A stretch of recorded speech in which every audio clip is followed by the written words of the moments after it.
یا ایھا الذین آمنوا اجتنبوا کثیرا من الظن، اے ایمان والو زیادہ زن سے بچو، اور مراد یہاں پر کیا ہے؟ زیادہ سوء زن سے بچو۔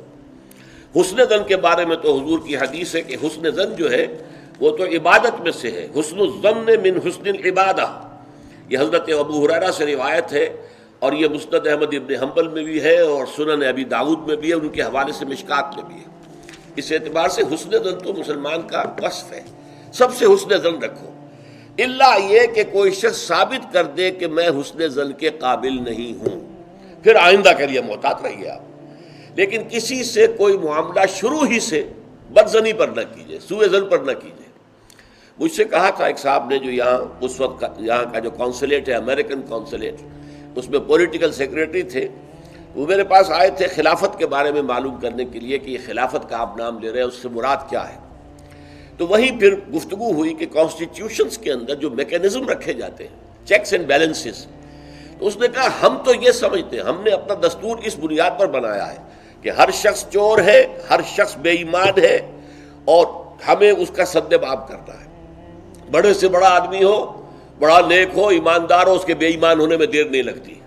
لہذا ہم نے تو اپنا دستور بنایا ہے کہ ہر جگہ پر چیکس ہوں، بیلنسز ہوں، اور کہیں بھی اختیار جو ہے اتنا نہ ہو جائے کہ کوئی شخص اگر بگڑ جائے تو اس کے ہاتھوں جو ہے وہ قوم کی اور ملک کی اور پوری ریاست کی مٹی پلید ہو جائے۔ یہ اسلامی اصول نہیں ہے۔ اسلامی اصول یہ ہے ابتداءً آپ کا معاملہ کسی سے بھی ہو حسن زن کی بنیاد پر ہوگا، لیکن یہ کہ اگر اس نے آپ کے حسن زن کو زخم پہنچائی، ٹھیس پہنچائی، ثابت کر دیا کہ میں حسن زن کے قابل نہیں ہوں، تو اب آپ سوء زن معاملہ کر سکتے ہیں۔ الحزم فی سوء الظن، یہ کہاوت ہے۔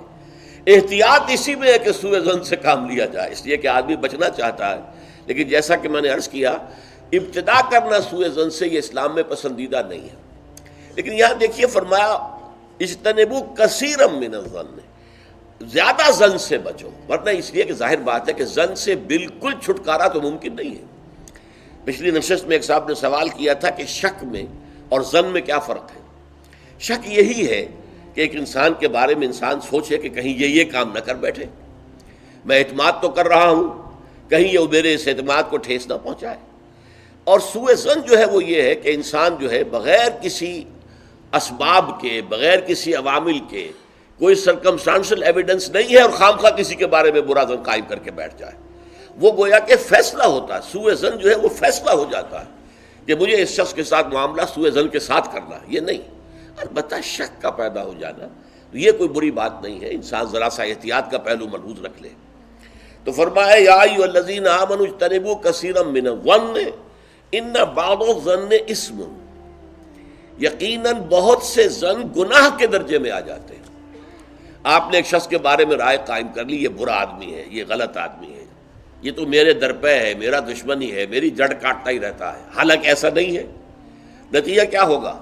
آپ کا طرز عمل اپنے سوء ظن کی بنیاد پر ہو جائے گا۔ ہر وقت جو ہے آپ کے طرز عمل سے ظاہر ہوگا وہ سارا آپ کے اندر جو بھرا ہوا مواد ہے، اور اس سے ہو سکتا ہے اس دوسرے شخص کی خامخواہ دل شکنی ہو، اس کے احساسات مجروح ہوں، اور تمہارے حصے میں اللہ کی طرف سے، اللہ کی جانب سے اعمال نامے میں گناہ کا اندراج ہو جائے کہ ایک شخص کے خلاف خامخواہ اس نے سوء ظن کیا، جبکہ اس کے لیے کوئی آثار نہیں تھے، اس کے لیے کوئی بنیاد نہیں تھی۔ تو ان بعض الظن اثم، بعض ظن جو ہے وہ تو گناہ کے درجے کو پہنچ جاتے ہیں۔